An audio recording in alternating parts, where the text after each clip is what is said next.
Love is, I would say, an emotional reaction. If you want to reduce what I'm trying Okay. to say, yeah. So we have a different definition of what love is. No, you're trying to insist on something that is beyond my point. We Science definitely has have a taught very us. different definition of love. Like for me, love has nothing to do with emotions. Okay. Then we have a very different. I assume you have some Love is godly. action. Anna Stjernholm, welcome to Maniphesto's YouTube channel. Thank you so much. So you are the chairperson of the Danish Atheist Society. You're also a comedian and a previous politician. I don't. Are you still active in politics at all, or is that a past chapter? I'm a member of the alternative, but I'm not active as of right now. Okay, cool. So I wrote to you and I asked you if you would be willing to join for an interview or conversation. The background a little bit is that you have a podcast, which is What Do You Believe in Yourself?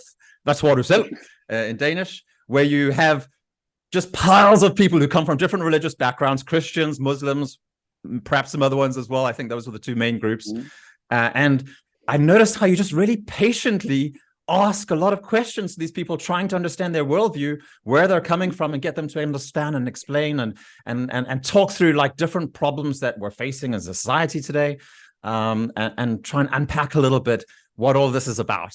So I thought, well, that'll be really fun to get you to talk a little bit about your worldview as well and what you're up to. So I'm happy that you were to join us for today. That's mighty kind of you, Paul, because one problem with being patient like that is I don't get to say what I think. So I'm glad I get the opportunity here. Yeah, good. So yeah, we agreed a little bit to take a format here of I'm going to ask you some questions on your basic worldview and understanding of like metaphysics. And both of us are a little bit trying to stay away from philosophy and stuff like that, but maybe we'll have to touch on some of those issues. We'll see. But then I actually want to go down into asking a couple of questions about you personally.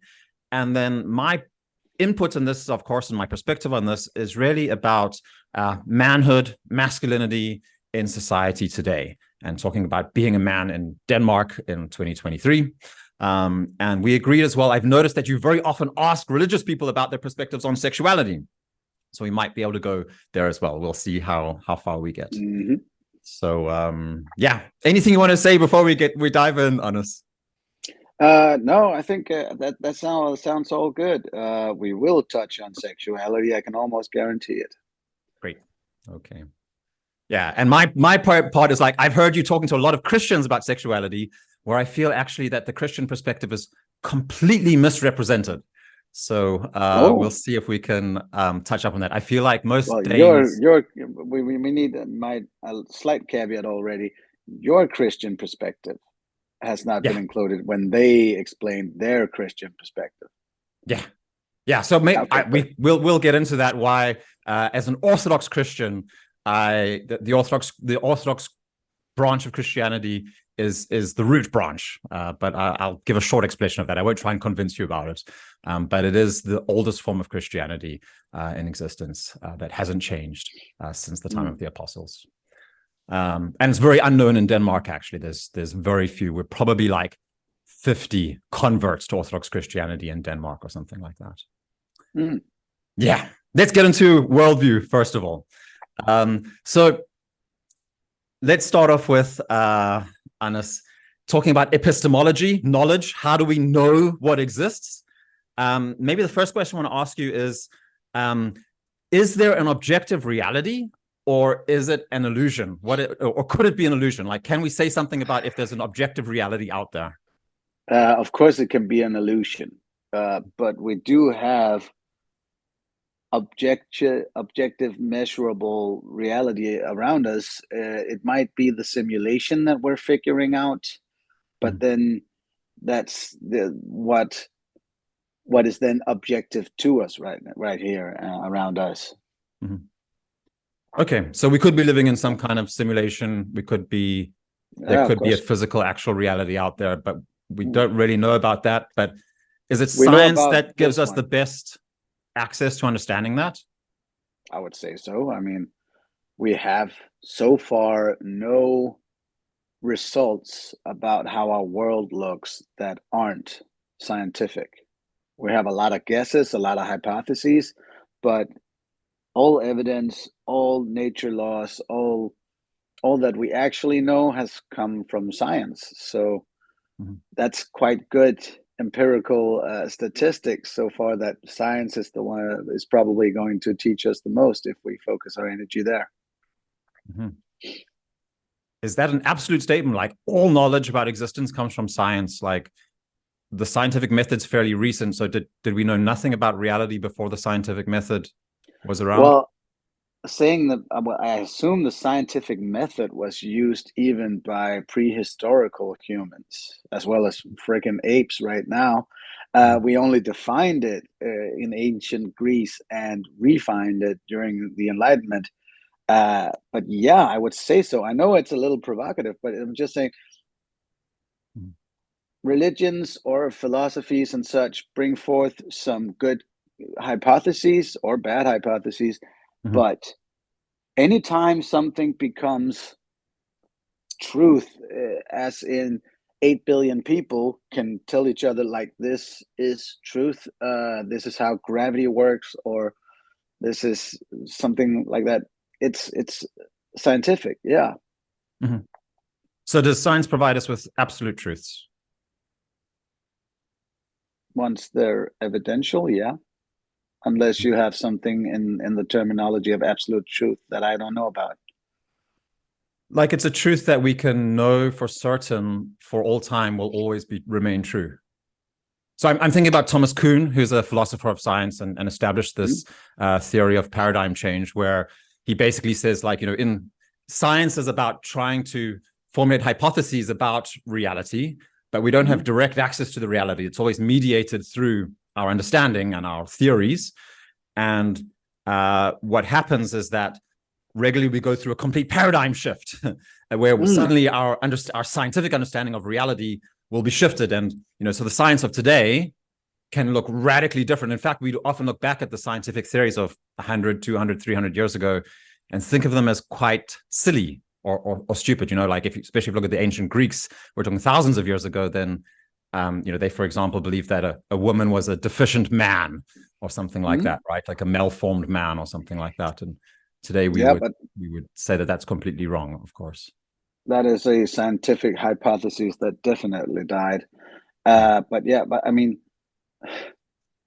if we talk scientific evidence, like, for instance, gravity waves in the universe are now evident out there, well, then no. But of course, hypotheses can change. What's the last thing I discovered personally? I was at a lecture with Albert Sneppen, a young Danish astrophysicist who apparently discovered that the explosion from a supernova is actually circular.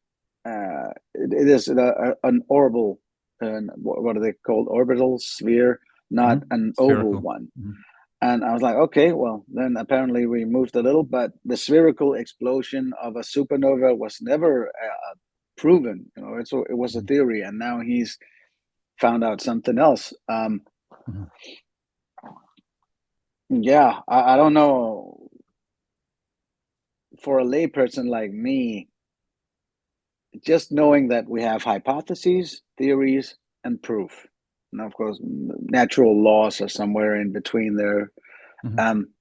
And yeah, we can observe what we can see are natural laws, and we can try to explain them. And at some point, we hopefully will. And the ones we have explained, I mean, once they're evidential, then yes, they're evidential. But when you talk about something like gravitational waves, for example, I think you used that word, like, for me, it's like, well, what is a gravitational wave? For me, it sounds like some kind of abstract theoretical model to try and explain something that we don't really completely understand yet. And, even Einstein's theories and, of course, Newton's theories have been shown to, only be applicable in certain situations. In other situations, they fall apart. So these are all kind of like lower level models that say something about reality, but they're incomplete representations.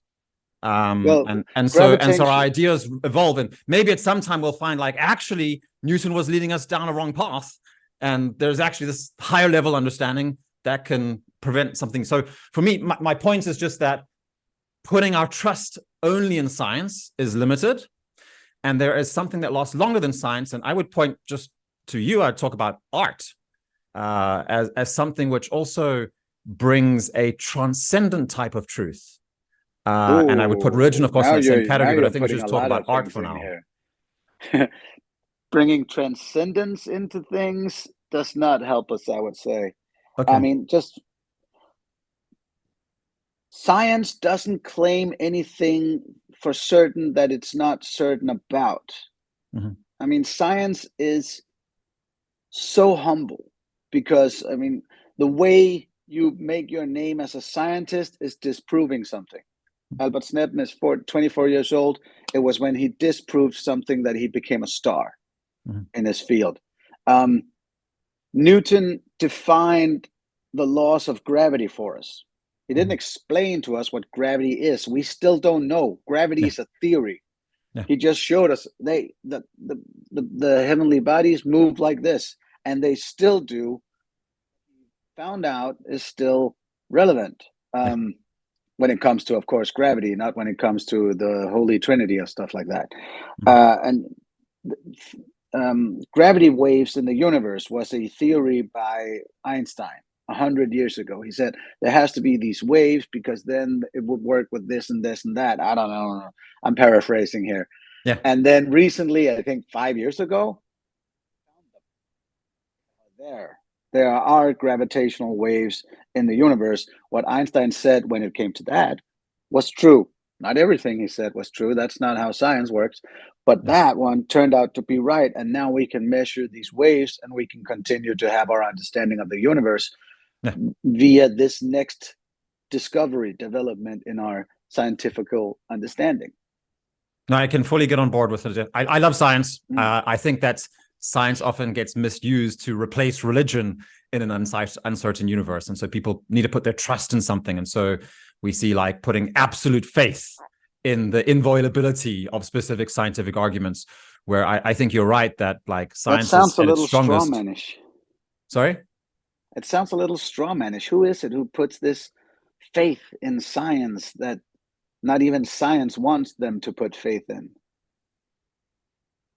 Maybe I did it myself for a long time in my life, or I definitely did when I had I saw science as the ultimate kind of defining part of truth. Then that was part of my life. I would say, if you ask me, science is the basis of my worldview and my philosophical view, even like my emotional life. And that basis only works as long as I'm humble about it. I usually say, like, we know maybe 4% of everything, and the last 96 are one big question mark. And that's where I leave it. That's also why, like, a lot of us say that the Enlightenment was actually an unenlightenment revolution. It was all of a sudden a lot of people stopped and said, hey, we don't know this. We don't know anything about this. So not knowing is like the actual truth of how I view the world. I do not know. Pretty funny, because I would exactly agree with you. I'd call the Enlightenment the unenlightenment. I would actually call it the endoctrinment. But I think I'm looking at a slightly different angle than you would. Yeah. I mean, you and I are talking via this platform. That wasn't going to happen without it. Yeah, exactly. Okay. Well, I think that we can move on then to the area of ethics, because like science can tell us a lot about what the world consists of and the physical reality. But what a lot of people are concerned about is how we should live and what is right and wrong in living. So can science say something about that? Oh, yeah. Okay. Can you tell me how? One example I really love is back in 1997. The Danish parliament decided to finally make it illegal for you to beat your own children. 97 was when we removed what's called revselsesretten, a parent's right to what is it? Corporal punishment, to raise your child as you want. Now we said, look, you cannot hit the child. That sounds like an ethical discussion, but it has some scientific basis. In this case, like psychology and child rearing, upbringing theories in science, went in and said, look, hitting a child doesn't really work when it comes to didactics, when it comes to teaching them anything. And when it comes to their emotional development, you risk giving them a crooked sense of what violence can do. I mean, so we had some scientists going in and saying, look, violence doesn't work when it comes to raising your child, which was a part of the equation when Parliament decided to go, okay, let's make it illegal to hit your child then. So yes, science can definitely tell us something about how we ought to behave. I don't buy into the is-ought dichotomy. So if we take an even more extreme example, let's take murder, for example. I think that's a far more extreme case that's probably easier to talk about, because we could talk about child raising and corporal punishment. But can I, with science, say that murder is always wrong? Like killing another human being is always wrong? Like, no. Is that no? So murder can be justified sometimes in your perspective. Yeah. Is there a difference between killing an animal and killing a human being?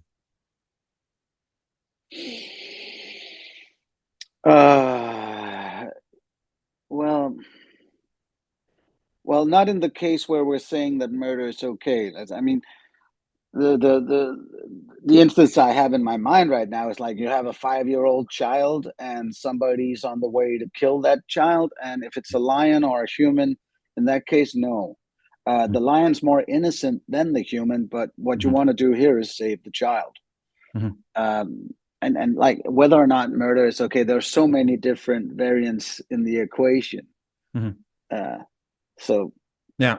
Would you say there's a difference between? I mean, there's definitely a difference between war and murder, and there's also a difference between protection and murder, right? I think murder is normally seen as like, if that's the definition of murder, then I'm probably on a big old no. But there might be some situations that I don't consider right now. There's a book called Crime and Punishment by Dostoevsky. Do you know that book? I know of it. Okay, so in the story, never read Dostoevsky. I think his name is Raskolnikov. He knows an old woman who treats people terribly. She's a landowner, a landlady, and she, really treats her tenants really, really badly. She's very rich, but she hoards all her money for herself and lives a very poor life, and just causes a lot of people a horrible, horrible life.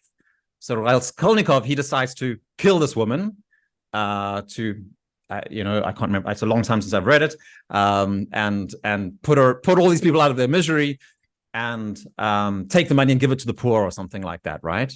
And in the story, then this actually tears apart Raskolnikov's soul from killing this woman, because he does it. He plans the perfect murder. No one spots him. No one knows about it.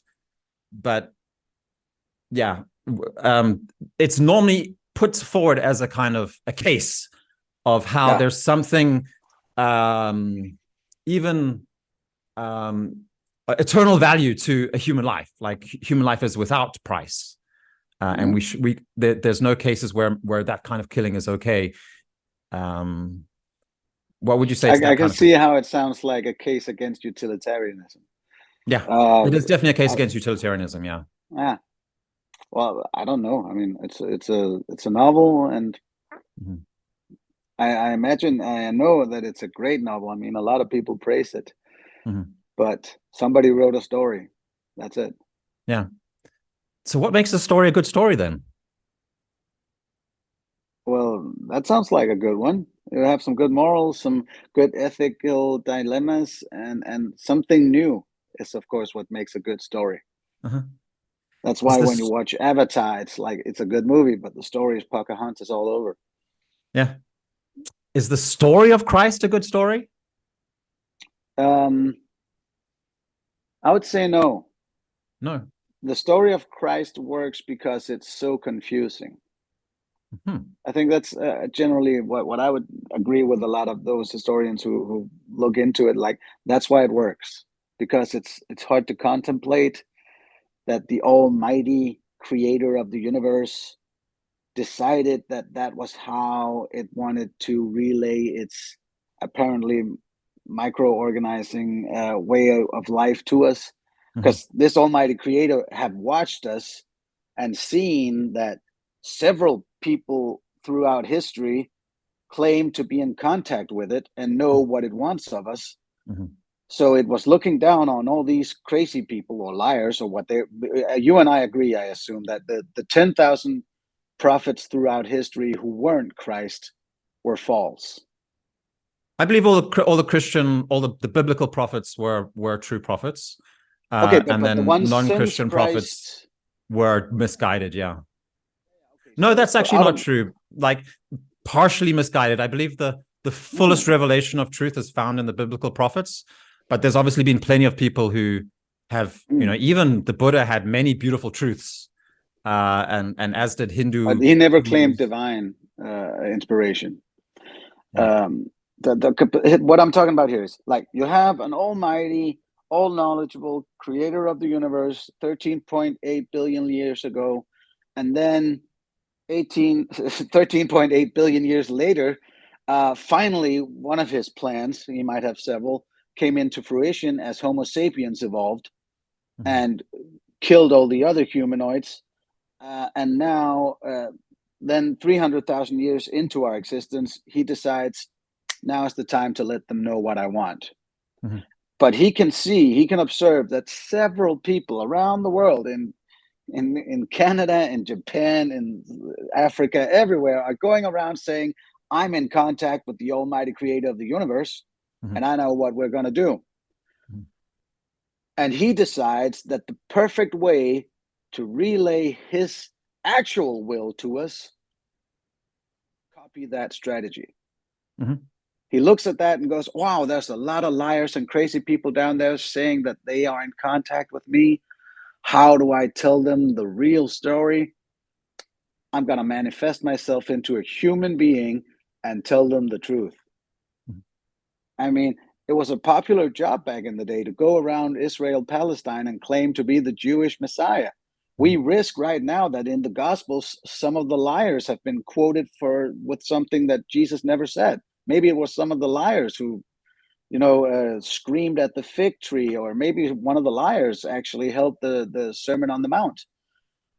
We cannot be sure, because the almighty creator, this perfect being, decided to manifest itself in a human being at a time in history where the local journalism was so bad that nobody wrote down what happened when it happened. That's the biggest kicker for me. That's why would it choose this strategy to relay its desires to us? Okay. Can I then try and give my take on why it was that strategy? Yeah. So the story of Christ, not a fan. Yeah. How can I say this? I think like, if God made it obvious for everybody, like he came down and just performed magic in front of us, right in front of our noses, every single person individually, then we would be forced to acknowledge him, and then we would be forced to serve him and do everything he says, because it would just be so obvious that, this guy is the all-powerful, omniscient, everything. So it would actually remove our free will, because we would be confronted with the reality of an omniscient God who controls everything. And so you don't believe in all the miracles? Yeah, I do. You do believe but in the none miracles. of the miracles. So he has done this sometimes. Yeah. But all miracles can always be interpreted in different ways. So I've witnessed plenty of miracles myself. But I always have the opportunity to rationalize them. But you just said that if he performs a miracle, then he's taken away our free will. But I didn't say if he performs a miracle. I said if he performed magic in front of the eyes of every single person individually. Okay, so God reveals, in my perspective, God gives us revelation to the extent that we're able to handle it, and that it's a synergistic relationship between every individual human being and God. So if we seek God, God will show himself to us. But if we deny God, then he won't. So it's a synergistic thing where it's a two-way relationship. It's like a courtship between a man and his wife. That's the way I see it. So if God performs a miracle in front of me, does he take away my free will? If you are rejecting the existence of God, and you absolutely say, like, I know that God doesn't exist, and then he forces his presence on you, then he's going against your own wishes, your own will. Yeah, he's forcing himself onto you. So God never forces himself. The biblical perspective is he stands at the door and he knocks, and it's up to each individual to either open or not. So I believe that God, he gives us little hints to his existence, but he doesn't force himself. He never forces. He always waits, and so he's looking for a response of love. That's what. So it is. the story. So you don't believe the story of Moses then? I definitely believe the story of Moses. And the flood? Yeah, I mean, we can get into biblical interpretation of how I believe these things, but I fully believe the entire Bible, yeah. Okay, because that seems like a couple of cases where he seriously forced himself upon people. Like, so there are consequences to our actions in the flood, in the biblical narrative of the flood. And, it's like, first of all, we tend to interpret the biblical stories in a scientific kind of diagnostic way. And we need to understand that these stories come from oral tradition, which was long, long before science existed, like the modern kind of forensic understanding of reading a historical text. So these are stories from an oral tradition that sum up, very long periods of history in very short little stories. And so like we don't have like this kind of, if you understand the biblical tradition, you need to understand the mindset of the people who were their intent originally written for. And so we need to be able to put ourselves in the mind of people who lived thousands of years ago. And so I don't believe that God ever forces his presence and an understanding of himself onto each other, onto other people in any way. No. Then how do you understand the story of the flood, or the story of Moses and God killing every firstborn in Egypt? Is it symbolically, or did God force himself upon every family in Egypt? Well, he definitely, if you take for example, the killing of the firstborn of all the children in Egypt, like the Pharaoh of Egypt didn't start believing in God when that happened. So he didn't force himself, actually. No. The result actually chose to. The result of the genocide is not the point here. God chose to kill a lot of children, and that seems like forcing himself on people. In my perspective, Hannes, then every time, like, no person lives or dies without the blessing of God, and so when you say God chose to kill, people died. Yeah, okay. All those children that he killed are okay. They are in heaven and have a super nice time without their parents. Fair enough. Still, God forced himself upon the Pharaoh and all these parents of Egypt. Or did he not kill those children? Are we supposed to read it in another? Do you understand it? You're reading the story in a kind of scientific, forensic way of the way things happened. Like so that's not the way that didn't die. What I'm saying is, like, there's a way of interpreting this text, and the understanding of the nature of God in Christianity totally excludes the possibility that God forces himself on people. So any interpretation that you read the story with this understanding of God forcing himself on people is an incorrect interpretation. Then please give me the version of the story where he's not forcing himself on people by killing their firstborn. I don't think I can unpack that entire story for you on this conversation. There you go. There you go. I mean, I think that the easiest explanation I can give you in a short sense is that there are consequences to actions, and denying God will result in consequences. That's the lesson to be learned from that story. But I didn't ask for the moral. I asked what happened. It's thousands of years ago. I can't possibly know what exactly happened. Luckily, nobody can. Yeah, nobody can know exactly Hopefully what happened. Never happened. That's not the intention, to create a scientific, forensic explanation of events. That's not the intention of the Bible. No. So let me let's just give you my perspective on what the purpose of the Bible is. The Bible is written by people who had an experience of God and want to help other people to have the same kind of experience. So the whole purpose of the Bible is to help people to see what God is. And God is something that's ineffable. It means we can't explain him. We can't understand him. So it's something that goes beyond rational thought. I know that you don't believe in that, or you said you had a problem with the transcendent, but that is the purpose of the Bible. is to give people that insight. It's not to give a scientific, forensic explanation of historical events. That's not the purpose of the Bible. Do you notice that you're moving the goalposts? No, the goalpost is always to get to know God in my perspective. It's not, maybe not your goalpost, but it's mine. It's also the purpose of Christianity. What I'm thinking about is your own, your personally, Paul, your theological worldview and how it, not stringently, but somewhat rationally holds up. And you were saying God does not force himself on people. Mm-hmm. And you're saying you believe the stories of the flood and Moses in Egypt to an extent. Of course, these stories are old. There, a lot of stuff can have happened. And then we go into, well, did God not force himself upon people when he flooded their houses and killed them or killed their firstborn? And then you go into, well, the objective of those stories, the objective of the Bible is to teach people about God. That is moving the goalposts. And I'm not saying you're doing it on purpose. I'm not saying you're doing it to win an argument over me. I think you're doing it so you don't have to think about the illogical parts of your faith. God, so tell me where you see the goalposts are moved. Like, what is it you think we should be aiming at? The goalpost went from God doesn't force himself on people to the purpose of the story. I never asked about the purpose of the story or the purpose of the Bible. Mm-hmm. Don't care. I care about your perspective that God doesn't force himself on people at the same time as you believe that he forced people to lose their children in Egypt. I think that for me, like the fact of the death of like obviously a massive amount of death happening in Egypt, together with the exodus of the Hebrews. I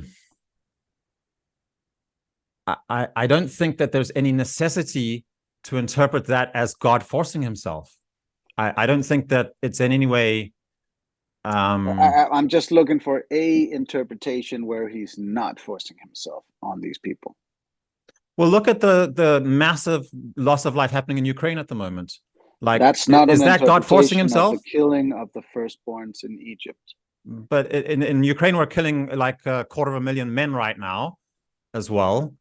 I don't care about a current war. I care about an interpretation of the story of God killing every firstborn in Egypt, where he's not forcing himself upon their parents. I don't see how those two things are equated to each other. Why do you see it as God is forcing himself? He killed their children.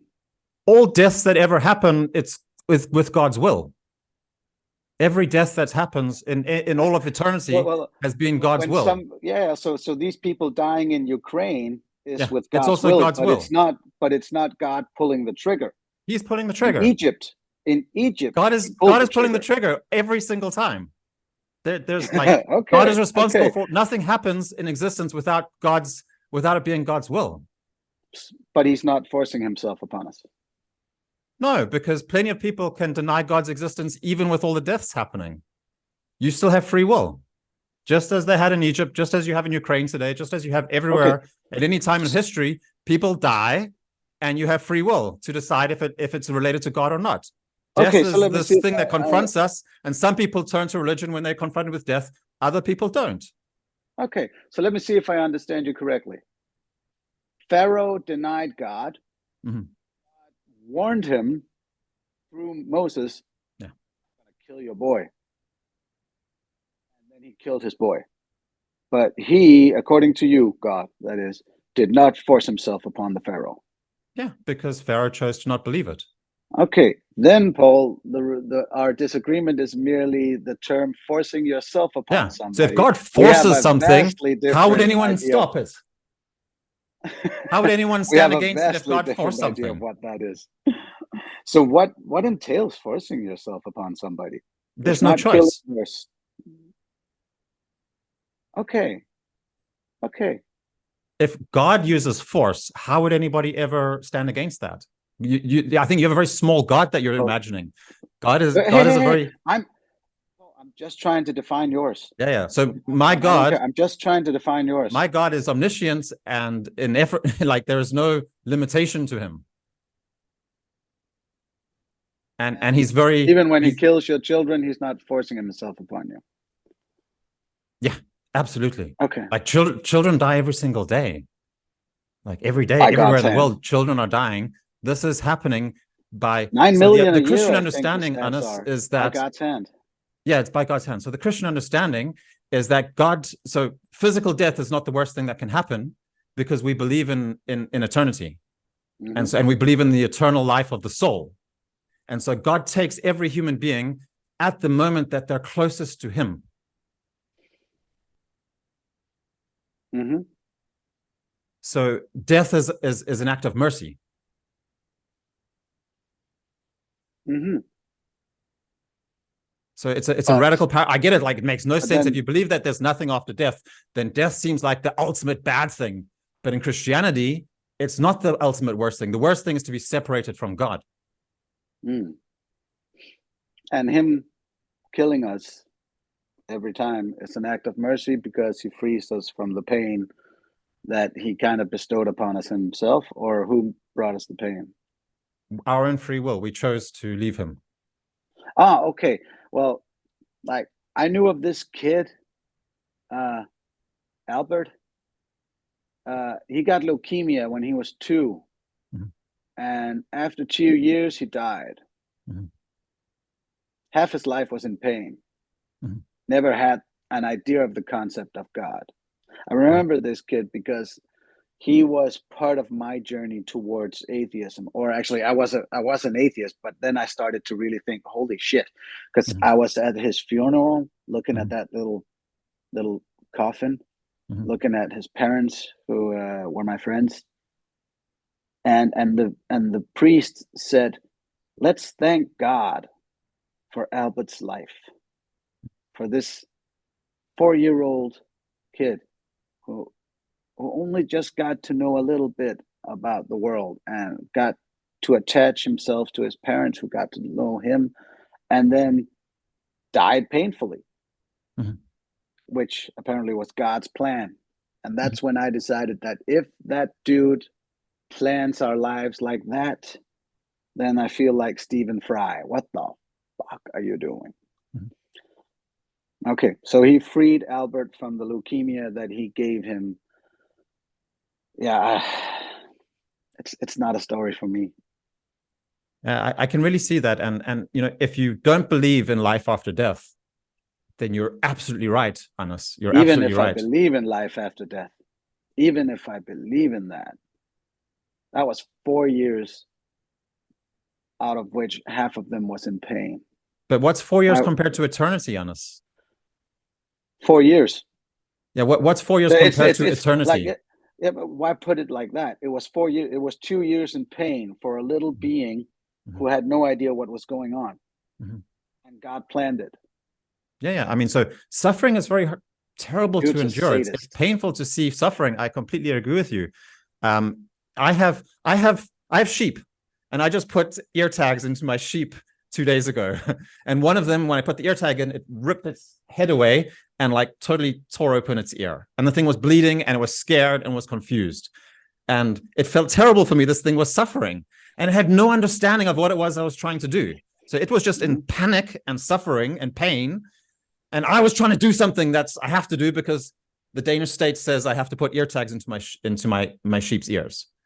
So in my perspective, if there is a God, his distance of being above us and in understanding is so much more higher than the distance between me and my sheep. And so my sheep was suffering for some higher purpose that it needed to suffer. And the reason why I can have my sheep and live in the state of Denmark and put ear tags into its ear is because there's the system that there's some laws to the having sheep in Denmark. And so the humility that you spoke about before of not understanding reality, not understanding where we are, for me, that's a part of this, is that there's a higher plan here. I don't have that understanding. There is a higher understanding. I don't have access to it directly. We can never know the essence of God. We can never understand it. We can have glimpses through a dark a dark window of some kind. But there is something like love, that's which brings together multiplicity into oneness without destroying any of the uniqueness of the different parts. That's what I define love as. And so that's what brings people together and allows us to find meaning and depth in life. And so we can experience that in this life, but it often comes with a lot of suffering. I don't know if you have a family and children and stuff like that, but yeah, great. That's fantastic. So you've probably experienced then that there's some kind of self-sacrifice that's needed to create love. And there's often a process of suffering that goes through it, but it's meaningful. And you do it because it's so great to experience it. And so in our understanding, but what has that got to do with God? That's the essence of God. That's the nature of God. That's what God is about. Why give him credit for it? Because the more you seek it from him, the more of it you'll experience. Oh yeah. The more you seek anything, the more you'll experience it. Yeah. That is what I learned from talking to multitudes of religious and spiritual people. Yeah. Because they sought out that truth that they are now convinced or convincing themselves about and try to convince others about. But the fact that we love our family and the people around us seems to be like, I'm not saying we can explain it completely, but it's an equation that doesn't need God to work. Are you sure? What's happening to families in Denmark today? Let's go into that part of the conversation. Oh, okay. Now, before we go into that, because then we're gonna be discussing structure and whether or not we're living in accordance with our nature and stuff like that. We needn't, for now, define what is the best structure. Just that, and the fact that there is love between people or between animals. The equation doesn't need God. I mean, for starters, we can see like we are dependent on each other, especially an animal like the human.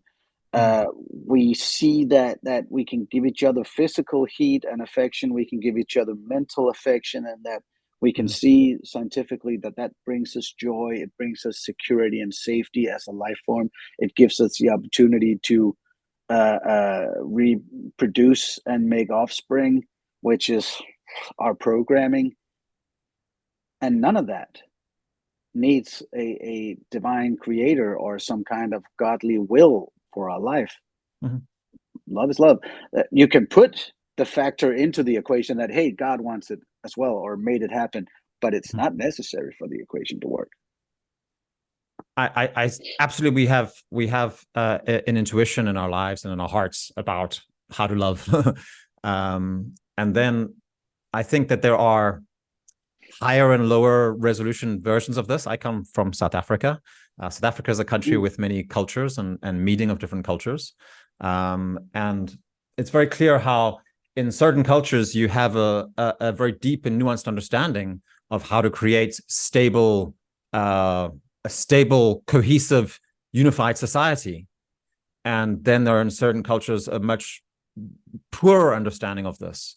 And so in South Africa in 1995, we had a new president elected, and I was out there celebrating with the whole of South Africa about a rainbow nation that could be brought together and the beauty, 94, of the beauty of that. And we were all so excited about it. And I don't know if you follow what's been happening down there, but things aren't going very well. And so there's this idea that just like in secular values, we can unite people and bring them all together if we're just like have democracy and freedom. And I think it's becoming clearer and clearer at the moment. If you just look at politics in the US, for example, how these ideals just seem to be cracking at the moment. Like these ideas are falling to pieces. So I spent most of my life as an atheist. So now we're switching to politics. And why it doesn't work anyway. We're talking about this idea about whether you can have love without God. And so I believe that to a certain extent, yes. But I believe that our relationship to love is always based on a tradition and what we inherit often from our parents, and then what we can learn in our own lifetimes. And I don't think it's a simple thing. I think we're naturally tend towards selfishness and animalistic desires, which often take us away from love.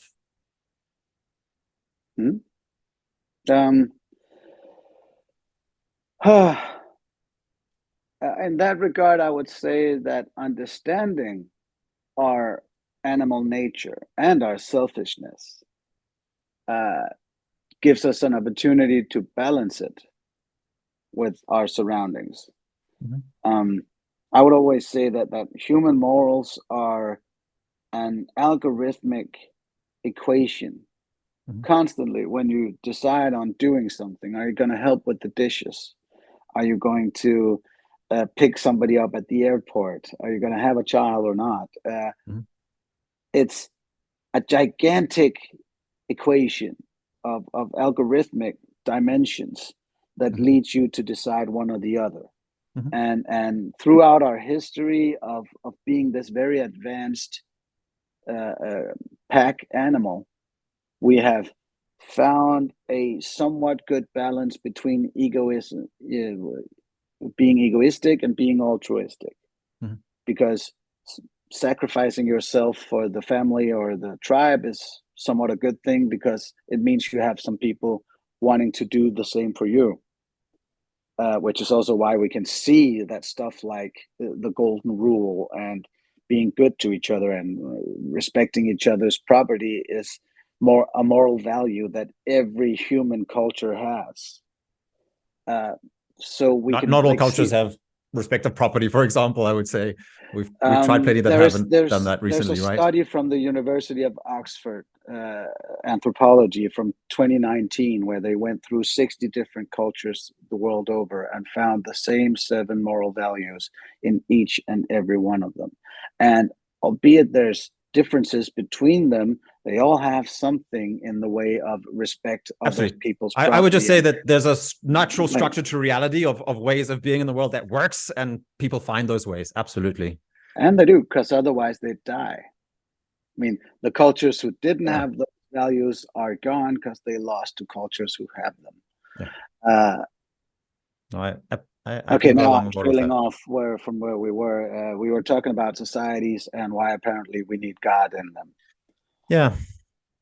So, I mean, I think the idea of love, for example, exists in many different cultures, many different backgrounds, many different traditions. Absolutely. I think what we can't do is find the idea of love in science. I don't think that science is there to tell us what is, not what ought to be. That's bad science is trying to. But still, love is. I mean, science has taught us more about love than any holy book. Okay, try explain that. So like one thing is like we're getting to know what chemicals are released in what way up here. We also are, one of the most important lessons, we are learning what manipulative love is. We're learning how to that would be a contradiction. That's an oxymoron. Manipulative love. Yeah, like I don't know. That, I mean, my definition of love. You have a different definition of love. Then what is love to you? Then is love just an emotional reaction, or some chemicals in your brain, or what is it? Love is I would say, an emotional reaction. If you want to reduce what I'm trying to say, it's so we have a different definition of what love is. No, you're trying to insist on something that is beyond my point. We definitely have a very different definition of love. Like for me, love has nothing to do with emotions. Okay. Then we have a very different. You have that. I assume you have some godly. Love is action. Okay. Love is to give up on your own will to rather live somebody else's will. It's to self-sacrifice. It's to give something which actually costs you for another person's advantage. That's what love is. It's not about emotions. Okay. It'll often be contrary to your emotions. So when we believe that God is love, then we believe that like God humbles himself and comes down to our level and gives of himself for that we can be united with him. Love is something that unites. Again, I gave the definition earlier. It's that which unites multiplicity without destroying the uniqueness of the individual parts. It unites it into one thing. So the best human example we have is a man and his wife that get united to become one by giving up their own individual egoistic needs. And children are the kind of outworking of that, in that the child is the product. The more that the parents are able to love each other, the more the child will be integrated as a human being. So it's not about their emotions; it's about what they do. Okay. And doing that's it's an art. I think that's an art, and it's very difficult. I have no children. Okay, but loving you said you're married. No, but I have family. I have next of kin. I have people whom I love and who love me. Mm-hmm.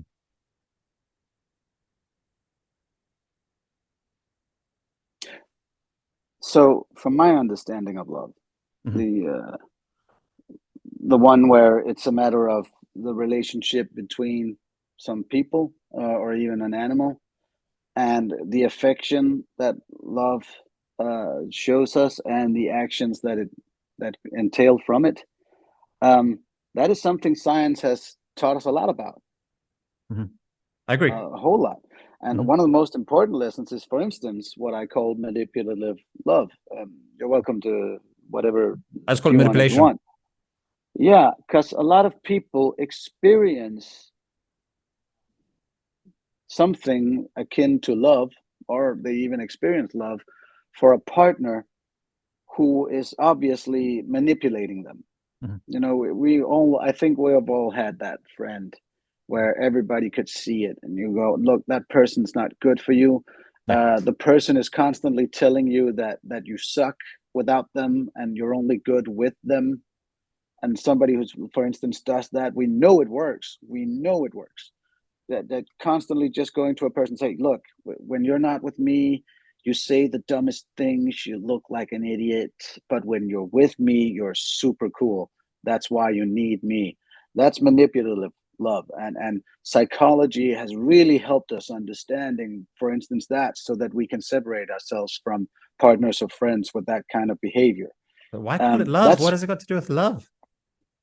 It's just manipulation. It's infatuation, and it's infatuation on the one side and manipulation on the other side. What has it got to do with love? For both parties in such a constellation, it feels like love. That's what it has to do with love. And I'd say it feels like the Hollywood distortion of romance. It's like this Hollywood romance distortion that's like got very little to do with love for me. Like that's a distortion. Well, I mean, I haven't seen a Hollywood movie with that specific plot.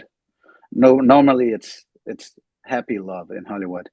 What I'm talking about is an unhappy relationship of a person who's manipulated into believing that they're in love. And that's like one element of love that science has helped us to discover, to notice, and therefore avoid. Yeah, I think that people were good at it beforehand, and I think actually I think it's a fairly modern problem. I think that marriages were. I'm not saying it's no, okay. Maybe that's a too strongly framed to say it's a modern problem. I think it's become more widespread more recently. That people are far less pragmatic about their personal relationships. People are disconnected from scarcity. So there's so much abundance that people enter into all kinds of stupid, dysfunctional, destructive relationships. I think that people have always done that. You can look at Helen of Troy, and what was his name in the Trojan myth? This was also a terrible, dysfunctional, destructive relationship as well, right? That caused wars. So obviously this is an old problem. So my apologies for saying that. But I think that it's growing as a problem as we have this, because I think it's decreasing. That's kind of funny. Interesting. That's kind of funny. I really see it decreasing because we get to know more about how it works. I've seen fewer and fewer people have that manipulative relationship with somebody because they can now tell when somebody's being a narcissist or a psychopath towards them. Yeah, well, we're not going to come into on that. Do you know Dr. Robert Glover, who wrote this book, No More Mr. Nice Guy? No. Okay. It's a pretty solid book about that phenomenon. He's not coming from a Christian perspective. He's a psychologist. About the whole manipulation of people. He calls it covert contracts. So people create covert contracts with each other. They don't tell each other what they're actually expecting. And often it'll be in our society, a man who thinks if he's just a very, very nice guy and does everything his partner wants, then she'll love him. And I think it can obviously happen both ways as well. I think in times past, it's been more the opposite way, that women have been subservient to men. Maybe it's sorry. Also, because I don't know if I keep it that well hidden, but you can see whom I believe is the ultimate narcissist. Yeah, I thought of that connotation, that you were thinking that this is an image of our relationship to God. Oh, yeah. A lot of people's relationship to God. I don't think that that's necessarily incorrect. I think that a lot of people have a misconstrued idea of what God is, and they fall in love with an idol or an image of God, which is not God.